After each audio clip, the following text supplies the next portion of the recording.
습니다. 앞으로 후속 조치 함께 잘해 나갔으면 좋겠습니다. 우선 실장님 그 MOU 시점이 지금 언제쯤으로 예상하십니까? 지금 계속 늦어지고 있는데요. 사실은 시점은 의원님들 아시겠습니다만 상대국이 있는 문제라서 저희가 일방적으로 시점을 가름하기는 쉽지 않습니다. 그리고 이번에 관세 협상이나 특히 외교 안보와 관련된 것들이 굉장히 다부처 사안입니다. 미국의 경우에 국방부도 있겠습니다만 에너지부도 있고요. 안보의 경우에는. 그러니까 지금 이제 마지막 쟁점이 에너지부 관할 영역에서 이제 원자력 부분에 문제 조금 남아 있다 이런 게 맞습니까? 아닙니다. 제가 그걸 사실을 확인하기보다도 왜냐하면 이게 미국 상황에 대한 평가이기 때문에 이 자리에서 말씀드리는 게 매우 조심스럽다는 걸 전제하고 말씀드리면 미국 안에도 여러 부처가 이 문제에 대해서 다부처 사안으로 논의하고 있기 때문에 그 사안에 대해서 저희가 일방적으로 예단해서 언제까지 된다라고 말씀드리기는 쉽지 않고 다만 대략 팩트시트 같은 경우에 이번 주를 저희들 볼 때는 넘기지 않을 거다. 그 정도로 완만한 협의가 네. 되어 있다는 보고를 드립니다. 가능한 빨리 되면 좋겠다는 국민적 바람이 있습니다. 그러면 이게 이제 헌법 60조상 비준 대상 아니냐 이렇게 주장하시는 분들인데 거기에 대해서는 어떻게 생각하세요? 저희가 이 사항에 대해서 비준을 할 것인지 법률로서 할 것인지 이런 것들에 대한 논의들은 차제에 하더라도 어쨌든 국회에 보고하고 모든 내용이 투명하게 국회 내용이 보고되어서 여러 의원님들께서 의견을 모아주시는 과정은 반드시 필요하다 이렇게 생각합니다. 저는 개인적으로 이게 헌법 60조에 보면 조약이나 법률을 비준하도록 되어 있거든요. 그래서 이건 조약은 아니고 정부가 이행하면 되기 때문에 특별법으로 뒷받침하면 되지 않을까라고 생각을 하고 있습니다. 동의하십니까? 국회가 결정해 주시면 따르겠습니다. 예, 같이 논의해 보시죠. 자, 이제 내란과 관련해서 하나 중요한 게 제가 발견한 게 있어서 말씀을 좀 드리려고 합니다. 윤석열 대통령은 재판에 나와가지고 계속 계엄을 한 게 경고성으로 했을 뿐이다. 그리고 국회가 해제하고 나서는 자기는 아무것도 안 했다. 이렇게 주장을 반복적으로 하고 있습니다. 그런데 지금 놀랍게도 말입니다. 11개월 이상 숨겨온 건데요. 외교부 장관 이름으로 주미대사한테 공문을 보내가지고 미국 백악관하고 트럼프 당선자 측에다가 아래의 내용을 설명해 달라라고 하면서 설명의 요지를 2장짜리를 보냈다고 하는 제보를 제가 받고 확인해 보니까 사실 같아요. 보고받으셨습니까? 네.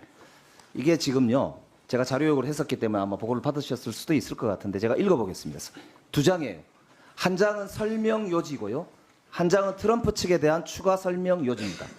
앞에 발씨는 외교부 장관으로 되어 있고 수씨는 주미대사로 되어 있습니다. 그 당시 조현동 주미대사가 받은 것으로 보이는데요. 이렇게 되어 있어요. 국회는 22건의 정부 관료 탄핵 소추를 발의하고 판사를 겁박하고 검사를 탄핵하여 사법 업무를 마비시키고 등등등등 쓰고요.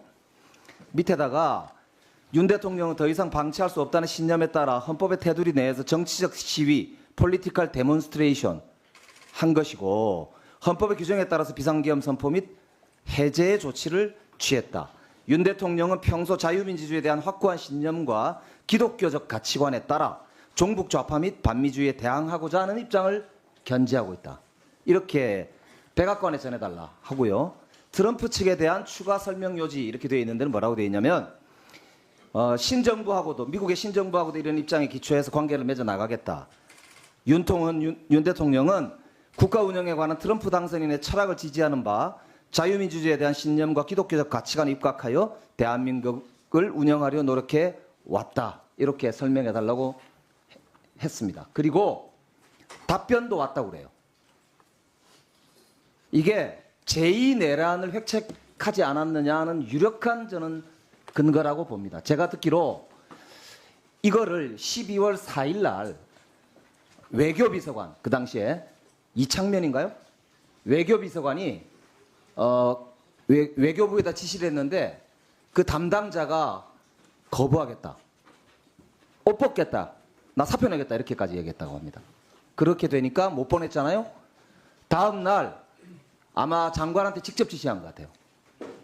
장관 이름으로 이걸 보내고 장관을 움직일 수 있는 자가 누구겠습니까? 제가 보기에 그 결제 라인을 보니까 김태효, 신원식까지 되어 있어요. 이 김태효가 지시한 것 같은데 제가 볼 때 이게 사실인 것 같습니다.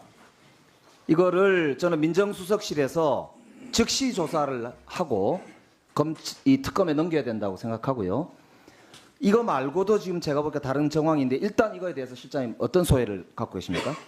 일단 의원님 지금까지 여러 개의 특검이 진행되고 있어서 사실은 내란 특검이 진행되고 있어서 저희가 행정부 차원에서는 별다른 내란이나 이런 것과 관련된 것들은 찾아보지 않았었습니다. 특검에다가 전적으로 맡겨놓고 특검에 협조하는 형식으로 일단 돼 지금 있는데 앞으로는 그러면 한번 확인해 보면 좋겠는데요. 네, 민정수석실에서 감찰 기능이 있지 않습니까? 네, 이게 형법 90조에 보면요. 87조의 내란 행위를 90조에는 예비 음모 선동 선전을 할 경우는 그 죄가 같다고 되어 있습니다. 이게 명백하게 12월 4일 날 새벽에 국회가 계엄을 해제했음에도 불구하고 공문으로 대통령실과 외교부가 공문으로 이것을 그것도 미국에다가 미국 정부에 그것도 신정부까지도 보냈다는 것은 이건 명백하게 내란을 지속하겠다라고 하는 것 이외에 뭐겠습니까? 이거보다 명확한 증거는 저는 없다고 생각합니다. 그래서 해경과 최근에 수사가 또 진행이 되고 있는 게요. 여인영 방첩사령관하고 이 사전에 모의를 했다는 정황이 있고 그 중에서도 MOU를 맺었다는 제가 제보를 받았는데 아직 증거는 명확하게 제가 잡지를 못했는데 이게 제보가 명확하게 저한테 들어왔습니다. 이 문제를 포함해서 실장님 전 부처에 걸쳐서 내란 당시에 전 부처의 공무원들이 역할을 한 것에 대한 조사가 필요하다고 생각하는데 어떻게 생각하세요? 네, 동의합니다. 아까 말씀드리던 설명 마저 드리면 내란 특검이 진행되고 있고 내란 특검은 매우 중요한 핵심 사안으로만 한정되어서 지금 감찰이 이루어지고 있는 것으로 알고 있습니다.